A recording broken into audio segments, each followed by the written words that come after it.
최근까지 북한 김정은 정권의 저승사자라 불리던 사람이 있습니다. 바로 김원홍 국가보위상인데요. 통일부는 김원홍이 지난 1월 중순경 당 조직 지도부의 조사를 받고 대장에서 소장으로 강등된 후 해임됐다고 밝혔습니다. 김원홍이 수장으로 있는 국가보위성은 북한 주민들은 물론 간부들의 일거수일투족을 감시하는 체제 보위기관인데요. 이번에 조직 지도부가 대대적인 조사를 실시하면서 김원홍의 직속 부하급인 다수의 간부들이 처형됐다는 사실도 파악됐습니다. 불과 얼마 전까지 기세등등하던 김원홍. 그는 왜 갑자기 김정은식 공포정치에 타깃이 됐을까요? 일단 표면적인 이유는 이렇습니다.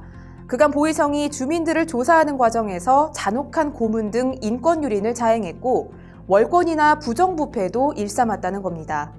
통상 국가보위성에서 행해지는 일들은 결국 김정은의 지시에 의한 것들이었는데 갑작스럽게 김정은이 여기서 발을 빼겠다는 형국이니 모양새가 좀 수상하죠. 그래서 일각에서는 공포정치와 생활고로 주민들의 반감이 커지자 김정은이 김원홍과 보위성에게 그 책임을 전가하려던 것이라 풀이하기도 합니다. 그런데 여기서 그치기에도 뭔가 좀 찝찝합니다.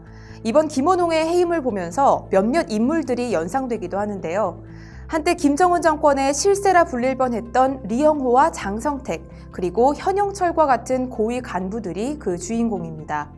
이들이 실각되거나 처형된 표면적인 이유는 각기 다르지만 지금에 와서 보면 그야말로 서로가 서로를 죽인 구도가 됩니다.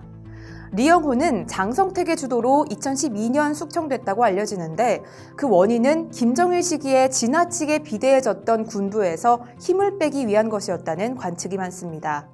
하지만 장성택 역시 당 행정부를 앞세워 군부의 이권을 장악하려는 것으로 비춰지면서 결국 2013년 김원홍의 칼날을 피하지는 못했다는 분석이 나옵니다. 현영철 역시 김원홍의 주도하에 2015년 형장의 이슬로 사라졌죠. 김원홍은 바로 이런 과정을 거치면서 권력자로 부상했습니다. 하지만 그 기쁨도 잠시, 이제는 김원홍이 조직 지도부의 타깃이 돼 벼랑 끝 신세가 돼버렸죠.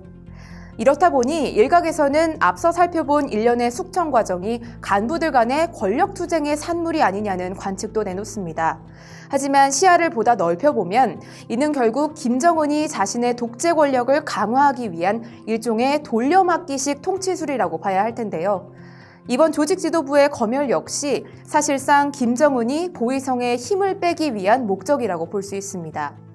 김정은으로서는 보위성이 너무 큰 권력을 갖게 되면 언젠가 자신을 위협해 오지 않을까 우려해 대대적인 숙청과 물갈이에 나선 셈이죠.